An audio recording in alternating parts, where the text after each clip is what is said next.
वो दुनिया का धर्म है आपको गाली देना। कुत्ता भी कह के जा रहा है, 2 महीने हो गए लड़की लेके दिल्ली में घूमते थे, और तुम कुत्ते क्यों भी कह रहे हो? जिल्ले इलाही, आईएएस दिए नहीं बन पाए, नीट दिए नहीं बन पाए, आईटी दिए नहीं बन पाए, और तुम उससे कहते हो तेरी शक्ल तो डॉबरमैन की तरह है।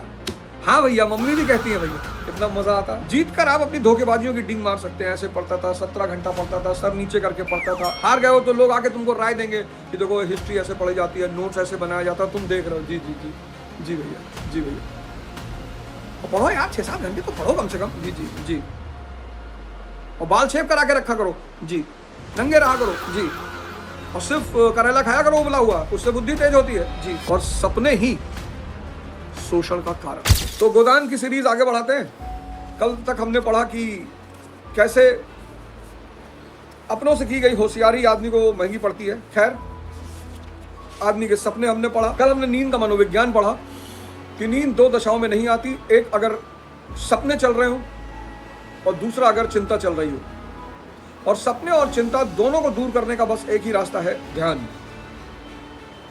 मैं बार बार आपसे कहता हूं ना कि अगर उपलब्धि वाले व्यक्तियों से आप मिलें, उपलब्धि, सफलता तो बहुत बड़ी चीज है। सफल तो बुद्ध हुए जीवन में, सफल महावीर हुए, सफल बुद्ध हुए, सफल कबीरदास जी हुए, सफल भगवान राम है, सफल भगवान कृष्ण है। बाकी ये तो छोटी मोटी उपलब्धियां हैं जीवन में कि आप आईएएस बन गए, विधायक बन गए, मंत्री बन गए, तो उपलब्धियां हैं। तो अगर आप उपलब्धियों वाले व्यक्तियों से पूछें कि भैया आपकी उपलब्धि कैसी है, तो कहेंगे भैया डिसिप्लिन, हार्डवर्क, कंसिस्टेंसी। पर ये नहीं बताएंगे कि डिसिप्लिन आती कहां से। और डिसिप्लिन का सिर्फ एक सोर्स है बस, और वो है ध्यान। ध्यान, डिसिप्लिन, फिर डिसिप्लिन से हार्डवर्क, फिर कंसिस्टेंसी। मतलब डिसिप्लिन, कंसिस्टेंसी और हार्डवर्क। तो कल हमने नींद का विज्ञान पढ़ा, और अब हम थे दमड़ी बसोर वाले एपिसोड पर। तो होरी, जो कि एक आदर्शात्मक व्यक्ति हैं, किसी का बुरा नहीं चाहते हैं, मन से साफ है, क्योंकि कृषक हैं। कृषक आमतौर पर मन से साफ होते हैं। कहते हैं ना, आप जैसा व्यवसाय करते हैं उस व्यवसाय का प्रभाव आपके ऊपर होता है। तो मनी लेंडर कितना भी अच्छा हो लेकिन अपनी फायदे से बाज नहीं आए। मनी लेंडर जो है, जो मतलब, हाँ बिल्कुल, महाजन, वो कितना भी अच्छा दोस्त आपका क्यों ना हो, लेकिन वो आप अपने फायदे से बाज नहीं आए। बिजनेसमैन कितना भी अच्छा हो, वो अपने फायदे से बाज नहीं आएगा, और वो जरूरी भी है, वो नियम है, वो बेसिकली नियम है, वो उसमें कोई बुरा मानने वाली बात नहीं है। तो कृषक भी आमतौर पर मन से साफ होते हैं, लेकिन फिर भी मानवीय मन जो कहता है, दमड़ी बसोर कहता है कि देख भाई, तू भाई है मेरा, दूसरे को 30 रुपए में देता तो उसको 25 में दे रहा हूं। और बांसवाला भी बुद्धिमान आदमी है, उसने वो कहता है कि तुमको 5 रुपए फायदा ही तो चाहिए ना, तो 20 कर लो, 15 बता दूंगा, 5 तुमको एक्स्ट्रा दे दूंगा। देखो, वो जहां तुमने बेईमानी सोची वहां अगले वाला तुमको काउंटर करने की सोच लेता है। खैर, बांस की कटाई शुरू होती है, तब तक पुन्नी आ जाती है, हीरा की पत्नी, और कहती बांस बिकेगा नहीं। तो बोली हीरा महतो से लिया और होरी महतो से लिया, बोला किसी से लिया, बांस बिकेगा नहीं। और उसी में दोनों में हाथापाई होती है, और बांस वाले भैया जो है पुन्नी जी को धक्का मार देते हैं। धक्का मार देते हैं तो फिर स्त्री प्रकृति, और फिर स्त्री प्रकृति जो है वो निकाल के जूता और बहुत मारती है। तब तक होरी साहब आ जाते हैं, और होरी साहब कहते हैं हम अलग हुए, खून अलग नहीं है। मानवीय जो आम स्तर पर जीवन है ना, सामान्य स्तर पर जीवन है, वहां इतना कंफ्यूजन है जिंदगी में। मतलब मैंने गांव में देखा, शहर में देखा कि लोग एक दूसरे से लड़ते हैं, झगड़ा करते हैं, बुराई करते हैं, और फिर किसी ना किसी मंच पर आकर एक हो जाते हैं। बेटी एक शादी है, सब लड़ाई अपने जगह ठीक है, लेकिन बेटी एक शादी में तो चलना ही चाहिए। पहली बात, मैं आपको यहां पे एक बात बता दूं कि मन का जो सबसे प्यारा खेल है, इसको लिख लीजिएगा और इसको चेक करते रहिएगा। मन को जो सबसे प्यारा खेल है वो है उलझाना। मन आपको उलझाना चाहता है, क्योंकि जब तक वो बाहर उलझा है तब तक वो जिंदा है, मालिक है। वो आपको प्रेम में उलझाएगा, वो आपको दोस्ती में उलझाएगा, वो आपको दुश्मनी में उलझाएगा। मन का सबसे प्यारा खेल, सबसे उलझाना। अच्छा बुरा आदमी ढूंढेगा दुनिया में, तो दुनिया का सबसे बेवकूफी वाला काम है दुनिया में अच्छा बुरा आदमी ढूंढना। आपके पास शक्ति है, बुरा आदमी भी आपके सामने अच्छा रहेगा। भाई जितने बाहुबली यूपी के हैं, किसी को देखते हो उनके खिलाफ ट्रोल वीडियो बनाते हुए?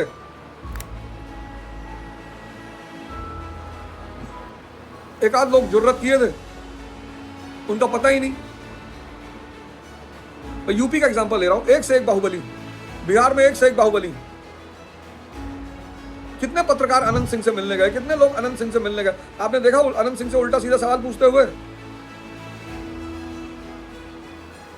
एक पत्रकार जाके पूछ रहे कि आपके पास AK-47 पकड़ के था, उल्टा सीधा सवाल जब देखा था उल्टा सीधा सवाल पूछे नहीं पा रहे। भाई दुनिया में सबसे बेवकूफी का काम है अच्छा बुरा आदमी ढूंढना। कि भैया हमको आज तक कभी अच्छा हुआ आदमी नहीं मिला, तुम मरे हुए हो, मुर्दा हो तुम।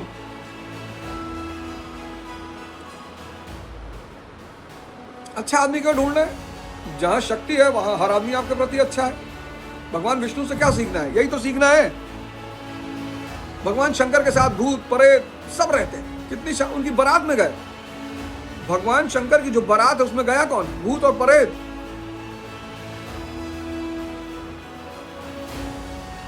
तो मन का सबसे प्यारा खेल है उलझाना। तुम किसी को प्यार करते हो, जरूरी थोड़ी वो तुमसे करे, और अगर कर रहा है तो तुम बहुत भाग्यशाली हो।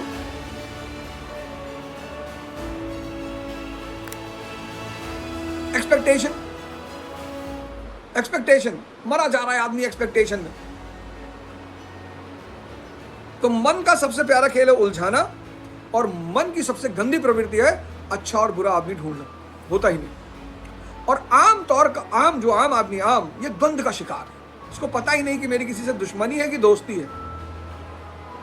उसी से दुश्मनी करता है, फिर उसको बुलाने पे चला जाता है कि देखो समाज का नियम है, समाज का रीति है। द्वंद जो है ये आम आदमी की सबसे बड़ी कमी है। तो जब पुन्नी और दमड़ी बसोर का झगड़ा चल रहा है तो होरी महतो पहुंचते हैं और कहते हो हट जाओ, बस यहां से चले जाओ। अब अपना भला चाहते हो चौधरी तो चले जाओ, नहीं तो तुम्हारी लाश डेड बॉडी उठेगी। हम अलग हुए हैं, खून अलग थोड़ी है। लो देखो द्वंद।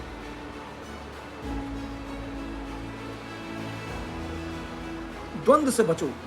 यहां कोई अच्छा नहीं, कोई बुरा नहीं। मत नफरत करो, मत प्रेम करो, शक्ति अर्जित करो। पूरी दुनिया तुमको प्रेम करने लगेगी, और जो लोग नफरत करते हैं वो शांति से बैठे रहेंगे। बस बात खत्म।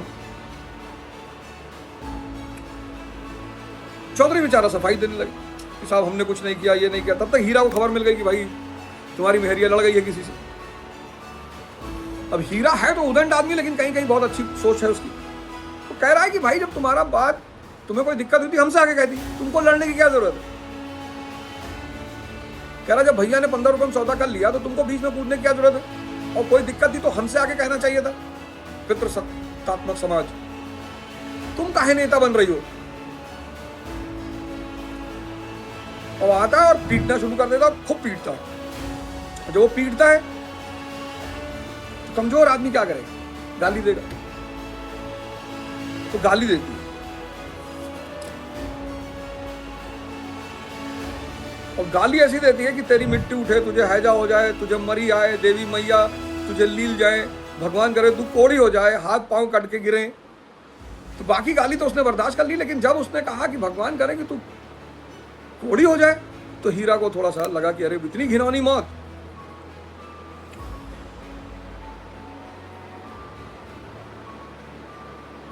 फिर वो और बुरी तरह से पुन्नी को मारना शुरू करता है। तो चौधरी साहब समझाते हैं, हीरा महतो अब जाने दो, बहुत हुआ, क्या हुआ, बहू ने मुझे मारा, मैं तो छोटा नहीं हो गया। धन्य भाग कि भगवान ने यह दिन तो दिखाया कि बिजनेसमैन की बहुत बड़ी क्वालिटी। उसको अपने फायदे पे नजर है। पता है उसको क्या फायदा दिख गया? हीरा आते ही कहता है कि जब भैया ने 15 रुपए में बेच दिया है, देखो 5 रुपए का उसको फायदा और हो गया। होरी महतो से कितने में समझौता हुआ है? 20 में, कि 15 तुमको दूंगा, मतलब 20 तुमको दूंगा और 15 तुम्हारे भाइयों को बता दूंगा। लेकिन हीरा आते ही कहता है कि जब भैया ने 15 में दे दिया, उसको लगा, चौधरी को लगा 5 रुपया और बचा, तो मार खाने को भी तैयार है। कह रहा है धन्य भाग कि भगवान ने यहां दिन तो दिखाया। और फिर हीरा जो है चौधरी को डांट देता है। तब तक होरी, अरे हो तो गया, देख तो लिए दुनिया ने कि तुम बहादुर हो, अब क्या उसे पीस कर पी जाओगे। हीरा भी बड़े भाई का अदब करता था, सीधे सीधे न लड़ता था। और फिर जो है यहां पर मियां बीवी का झगड़ा समाप्त हो जाता है और पत्नी गाली देते हुए चली जाती है। खैर धनिया आती है। अब धनिया और हीरा का नोकझोंक शुरू होता है और फिर एक समझदार पति की सबसे बड़ा लक्षण यह है कि किसी भी परिस्थिति में वो अपनी पत्नी का बखान करे, तारीफ करे। और वही हीरा साहब करना शुरू कर देते हैं कि हीरा द्वार पर आकर नटखटपन के साथ बोला, और जो मैं भी इसी तरह तुझे मारूं। तो धनिया कह रही, क्या कभी मारा नहीं, जो मारने की साथ बनी हुई है, इतनी बेदर्दी से मारता तो तू घर छोड़कर भाग जाती। दुनिया बड़ी गमखोर है। ओहो, ऐसे ही तो बड़े दर्द वाले हो, अभी तक मार का दाग बना हुआ है। हीरा मारता है तो दुलारता भी है, तुमने खाली मारना सीखा है, दुलार करना सीखा ही नहीं। मैं ही ऐसी हूँ जो तुम्हारे साथ निभा रही हूँ। और ये दुनिया की हर औरत का स्टेटमेंट है। ये स्टेटमेंट इतना यूनिवर्सल है कि मैं ही ऐसी हूँ जो तुम्हारे साथ निभा रही हूँ। ये दुनिया का सबसे यूनिवर्सल स्टेटमेंट है। लेकिन अब यहीं पर एक बड़ी अच्छी बात लिखी है कि वैवाहिक जीवन के प्रभात में लालसा अपनी गुलाबी मादकता के साथ उदय होती है और हृदय के सारे आकाश को अपने माधुर्य की सुनहरी किरणों से रंजित कर देती है। वैवाहिक जीवन के प्रभात में मतलब शुरुआत में लालसा अपनी गुलाबी मादकता के साथ उदय होती है और हृदय के सारे आकाश को अपने माधुर्य किरणों से भर देती है। मध्याह्न में मतलब जब आप फट्टी के आसपास पहुंचते हो, फिर मध्याह्न का प्रखर ताप आता है, क्षण क्षण पर बबूले उठते हैं और पृथ्वी कांपने लगती है। लालसा का तुम्हारा आवरण हट जाता है और वास्तविकता अपने नग्न रूप में सामने आती है। फिर विश्राम में संध्या बुढ़ापा आती है, शीतल और शांत, जब हम थके हुए पथिकों की भांति दिन भर की यात्रा का वृतांत सुनाते हैं, कहते सुनते हैं तटस्थ भाव से, मानो हम किसी ऊंचे शिखर पर जा बैठे हैं जहां नीचे का जनरव हम तक नहीं पहुंचता। बड़ा प्यारा, मतलब इस किताब की एक सबसे बड़ी बात यह है ना कि अगर आपने इसको पढ़ लिया 20 साल की उम्र में तो आपको इतने अनुभव हो जाएंगे जीवन में। कहता है कि प्रेमचंद जी कहते हैं कि जो विवाह का प्रभात है, मतलब जो शुरुआत है, वो तो बहुत मस्ती का है। मानी सी बात है, जवानी अपने चरम पर है तो मस्ती ज्यादा होगी। फिर मध्याह्न 40+, कभी कभी मस्ती की आस होती है, कभी कभी तो कभी कभी एक दौरा पड़ता है और फिर बुढ़ापा आता है जहां फिर पीछे की कहानी है कि जवानी में हमने ये किया, जवानी में हमने वो किया। तो वही होरी और धनिया के बीच चल रहा है। धनिया ने आंखों में रस भर कर कहा, चलो चलो आए बड़े बखान करने वाले, जरा सा कोई काम बिगड़ जाए तो गर्दन पर सवार हो जाते। उधर चौधरी ने बांस काट लिए और बांस काट के आया पैसा देने के लिए, तो चौधरी ने 7.5 रुपए निकालकर उसके हाथ में रखे। होरी ने गिनकर कहा, और निकालो, हिसाब से 2.5 और होते हैं। चौधरी ने बेमुरव्वती से कहा, 15 रुपए में तय हुए कि नहीं? हीरा महतो ने तुम्हारे सामने 15 रुपए कहे थे, कहो तो बुला लाऊं। तय तो 20 रुपए में हुए थे चौधरी, अब तुम्हारी जीत है, जो चाहो कहो, 2.5 रुपए निकालते हो तुम, दो ही दे दो। मगर चौधरी कच्ची गोलियां ना खेला था, अब उसे किसका डर था? होरी के मुंह में तो ताला पड़ा हुआ था, क्या कहे, माथा ठोक कर रह गया। बस इतना बोला, यह अच्छी बात नहीं चौधरी, 2 रुपए दबाकर राजा ना हो जाओगे। चौधरी तीक्ष्ण स्वर में बोला, और तुम क्या भाइयों के थोड़े से पैसे दबाकर राजा हो जाओगे? 2.5 रुपए पर अपना ईमान बिगाड़ रहे थे, उस पर मुझे उपदेश देते हो? अभी पर्दा खोल दूं तो सर नीचा हो जाए। देखो, अपनों से बेईमानी, तीसरे का फायदा। कहा 25 रुपए में बांस बेच रहे थे, और अगर 25 रुपए में खुल के बेच देते तो 12.5 दोनों भाइयों को मिलता।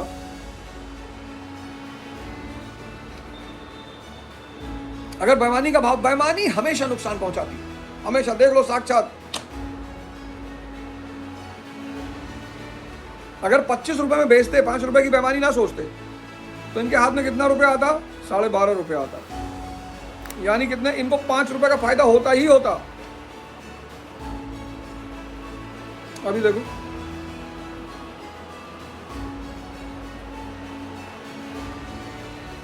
अपनों से बेईमानी मतलब तीसरे का फायदा।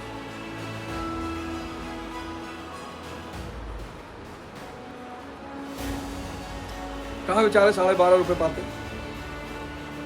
तो 12.5 रुपए के चक्कर में, 5 रुपए एक्स्ट्रा के चक्कर में 7.5 रुपया। ऊपर से दमड़ी बसोर से कह रहे हैं कि 2 रुपए लेकर तुम राजा नहीं हो जाओगे, तो पलट कर तुरंत हमला करता है, कहता तुम अपने भाइयों का पैसा मार के राजा हो जाओगे। तो कहता ज्यादा उपदेश ना दो, अभी बात खोल दूं तो सर नीचा हो जाएगा।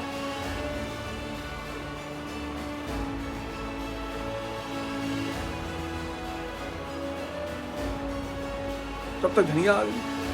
धनिया ने देखा 7.5 रुपया, बोली 10 होने चाहिए। अब होरी बाबू क्या करे? तब होरी ने कहा वो भाई हीरा ने तो 15 रुपए में दे दिया, उसने कहा हीरा 5 में दे दे, उससे हमें क्या लेना देना है।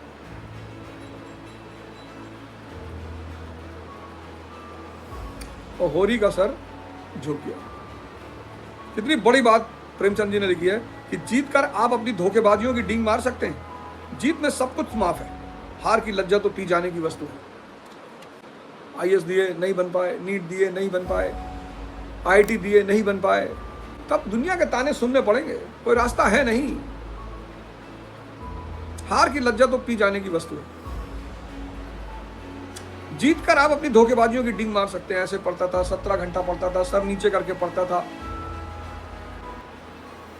6-6 महीने कमरे से बाहर ही नहीं निकलता था। जीत कर तुम कुछ भी कहानी सुनाओ, पंखे की एक ब्लेड पकड़ के लटक के पढ़ता था। तुम दुनिया में जीत कर कोई भी कहानी सुनाओ, लोग मजे से सुनेंगे, विरोध भी नहीं करेंगे।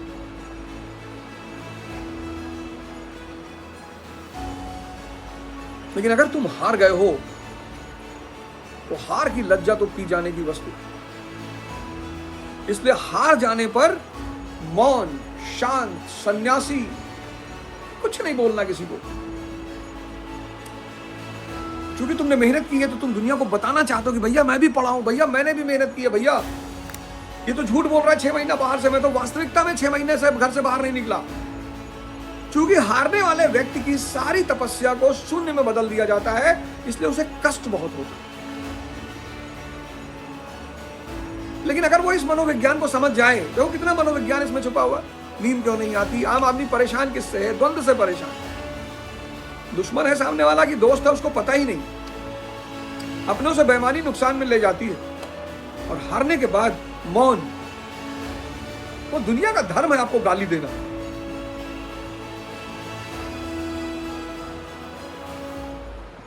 हारने के बाद मौन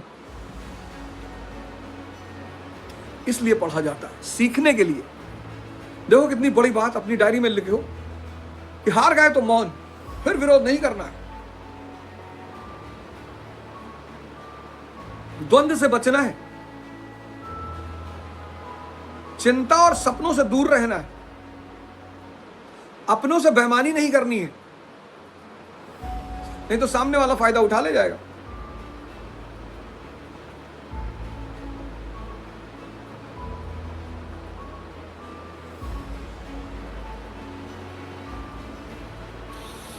देखो इसलिए पढ़ाई करते हैं। तुम लोग पता नहीं क्यों पढ़ते हो, तुम चतुर्लिंगम मॉडल में पढ़ते हो।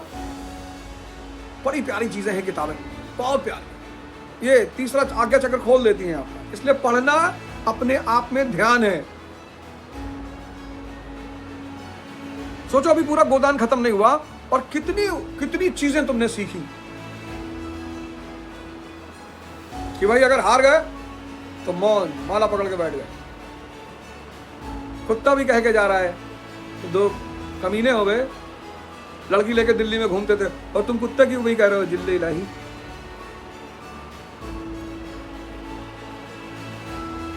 हार गए हो तो लोग आके तुमको राय देंगे कि देखो हिस्ट्री ऐसे पढ़ी जाती है, नोट्स ऐसे बनाया जाता है, तुम देख रहे हो। जी जी जी जी भैया, जी भैया। तो पढ़ो यार, 6-7 घंटे तो पढ़ो कम से कम। जी जी जी। और बाल शेप करा के रखा करो जी, नंगे रहा करो जी, और सिर्फ करेला खाया करो उबला हुआ, उससे बुद्धि तेज होती है जी। और जो व्यक्ति जीत जाता है लोग हाथ जोड़ के खड़े होते हैं। अरे जब तुम पैदा हुए थे तो तुम्हारी वो कानी वाली जो उंगली हल्की सी टेढ़ी थी, तो मैंने तुम्हारे पापा से कहा था कि बहुत नाम कमाएगा लड़का, और पीते होते हो। अरे भाई अब राजा महाराजा तो पीते ही हैं। कैसे लोगों का नेचर बदल जाता है,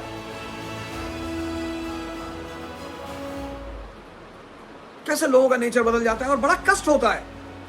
और यही कष्ट तुम्हें मजबूत बनाता है। ये तुम्हें दुनिया की वास्तविकता से परिचय कराता है कि ये मरे हुए, तब तुम निखर कर सामने आते हो। तुम्हारा मोह खत्म करता है, तुम्हारा प्रेम खत्म करता है, तुम्हारा द्वंद्व खत्म करता है। फिर तुम अपने आप को तपा कर जब दुनिया में सफल होकर बाहर निकलते हो, तब तुम जब जीतते हो तो सामने वाला फिर तुम्हारे पास आता है, भैया, और तुम उससे कहते हो तेरी शक्ल तो डॉबरमैन की तरह है बे। हाँ भैया, मम्मी भी कहती है भैया, कितना मजा आता है, कितना मजा आता है। जीवन चुनौतियों का एक प्रवाह।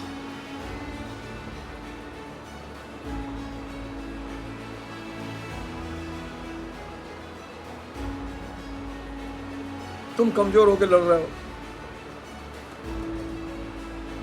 तुम कमजोर होकर लड़ रहे हो, कमजोर होकर। तो नींद का मनोविज्ञान, आम आदमी का सपना, द्वंद्व से बचना है, अपनों से बेईमानी नहीं करनी है, और हार गए तो मौन, हार गए तो मौन, फिर कोई बदतमीजी नहीं।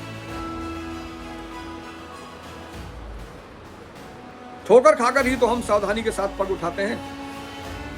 अब धनिया बोले जा रही है, ऐसे दुनिया है, देखो धनिया बोले जा रही है। धनिया पति को फटकारने लगी, होरी चुपचाप सुनता रहा, मिनका तक नहीं, मतलब कोई रेजिस्टेंस नहीं। कुदाल उठा के जा रहा है, दोपहर में छीन लेती, चलो खाना खाओ, और सारी जलालत होरी साहब बर्दाश्त कर रहे हैं। फिर उधर रूपा सोना प्रसंग शुरू हो जाता, और रूपा सोना प्रसंग में यह है कि गाय आएगी तो कोई कौन क्या करेगा। तो तुम्हारे घर गाड़ी आ रही है, तो एक आदमी कहेगा भैया मैं साफ करूंगा सुबह उठ के गाड़ी, एक आदमी कहेगा भैया हमको गाड़ी से स्कूल छोड़ दिया करना। तो बच्चे हैं ना, तो बच्चों का अपना एक मनोविज्ञान है। एक कहती मैं दूध लगाऊंगी, दूसरी कह रही मैं गोबर उठाऊंगी। सबके सपने हैं, और सपने ही शोषण का कारण है। यह दुनिया का सबसे बड़ा नियम। अगर तुम चाहते हो कि संसार में कोई तुम्हारा शोषण न कर पाए, तो सपनों को छोड़ दो। शक्ति पे ध्यान। 98% लोग परेशान है, पता है क्यों? सपनों में मस्त है।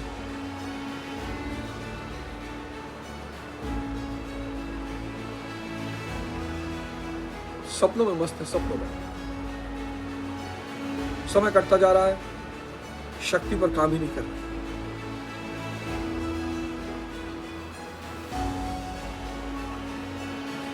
बंद आंख से देखें वो तो ठीक, खुली आंख से